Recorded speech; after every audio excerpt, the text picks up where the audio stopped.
ขนบะตังเปตะกุดเจ้ามาตาปิตเรขมาเทนะทวารัตเยนากตังสัพพังปารทังขมะทุเมพันเตกายกรรมปจีกรรมมโนกรรมกรรมทั้งสามที่ลูกหลานได้ล่วงเกินประมาทพลาดพลั้งต่อคุณบิดามารดาต่อคุณน้าด้วยกายก็ดีด้วยวาจาก็ดี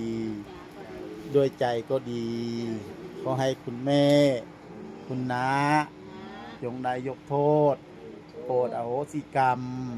ให้แก่ลูกหลานตั้งแต่บัดนี้เป็นต้นไปขมามิพันติขมามิพันติขมามิพันติ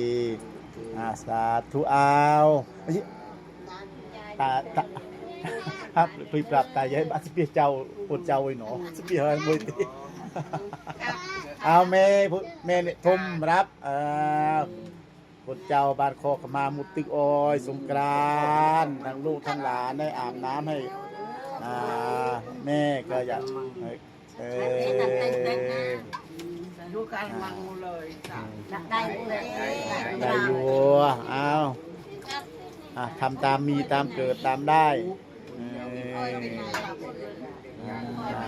ทำตามมีตามได้อ่านได้อาบน้ำให้โยมแม่และโยมน้าตันอยู่ปีละครั้งทำตามประเพณีปีละครั้งกตัญญูพ่อแม่ได้ทุกครั้งก็ดีนี่ว้าลูกตาได้อะไรมาให้เคยดูเหอะอย่าแย่งกันเด้อนี่แล้ววันที่หนึ่งทุกคนน่ะ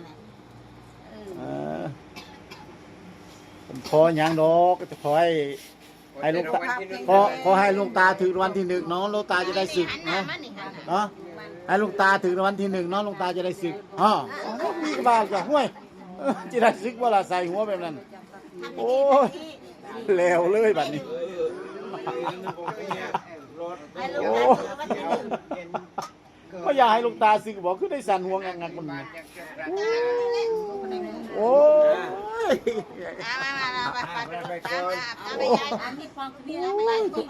เอาบทซึกก็ได้เนาะขอให้ถึงวันที่หนึ่งพอถึงแล้วค่อยว่ากันเอาก่อนไปมานอกไปมุ่นไปจับ